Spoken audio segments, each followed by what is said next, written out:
तर मित्रांनो, थोड्याच वेळापूर्वी आपण एका कोब्रा सापाला, बेबी कोब्राला आपण रेस्क्यू केलं होतं आणि त्या कोब्राला आपण जंगलामध्ये किंवा या निसर्गाच्या सानिध्यात परत निसर्गात सोडण्यासाठी आलेलो आहे.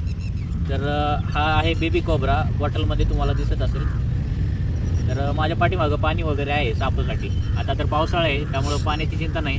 तरी पण हा साप मी या ठिकाणी रिलीज करतो, वेळ न वाया घालवता. तर मित्रांनो, एक महत्त्वाची सूचना म्हणजे पावसाळ्यामध्ये असे छोटे छोटे साप तुमच्या घराच्या आसपास येतात. कारण आता सापांचा प्रजनन काळ चालू आहे. त्यामुळं साप हे प्रामुख्याने घराच्या आसपास आश्रयासाठी येतात किंवा अंड्यांमधनं बाहेर पडतात मोठ्या क्वांटिटीमध्ये. त्यामुळं पावसाळ्याच्या जून महिन्यामध्ये तुम्ही सावध राहिलं पाहिजे. तर या सापाला पहिलं रिलीज करतो. बघू शकता हा कोब्रा, त्याला आपण बेबी कोब्रा असं म्हणतो. तर हा साप मी या ठिकाणी रिलीज करतोय. नुकताच 15 दिवसाचा असेल हा साप. हा बाहेर आहे. अरे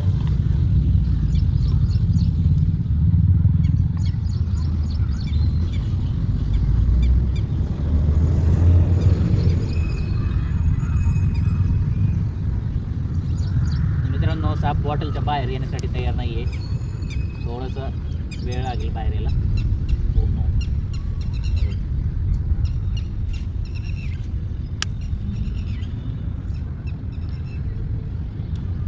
तर हा बेबी कोब्रा आपण पाहू शकता, थोडंसं ॲग्रेसिव्ह झालेलं आहे. वाव, गेला पाण्यामध्ये.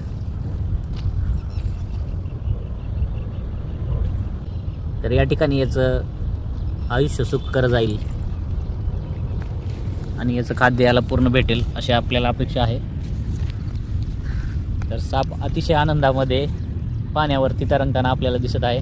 तर इकडं छोटे छोटे पाण्यावर तरंगणारे पक्षी पण तो खाईल इन फ्युचर आणि छोटे मासे पण खाऊन जगू शकेल आरामात. तळ्याच्या कडेला खूप सारे रेप्टाईल्स असतात, तर ते त्याला भेटून जातील.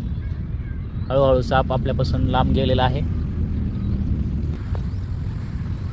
तर मित्रांनो, असंच आपल्याला निसर्ग वाचवायचा आहे आणि हे निसर्गात असलेले जंगली प्राणी जसं की साप आपण आता रिलीज केलेलं आहे. तर तुम्ही पण कुठल्याही सापाला इजा पोहोचू नका विनाकारण. साप निघाला तर जवळच्या सर्पमित्राला फोन करून बोलवा, ते पकडून सापाला निसर्गमुक्त करतील. तर मित्रांनो, व्हिडिओ आवडल्यास नक्कीच सबस्क्राईब करा, जेणेकरून असे नवनवीन सापाचे व्हिडिओ तुमच्यापर्यंत येत राहतील आणि घरी बसल्या तुम्हाला सापांची माहिती भेटत जाईल. थँक्यू मित्रांनो.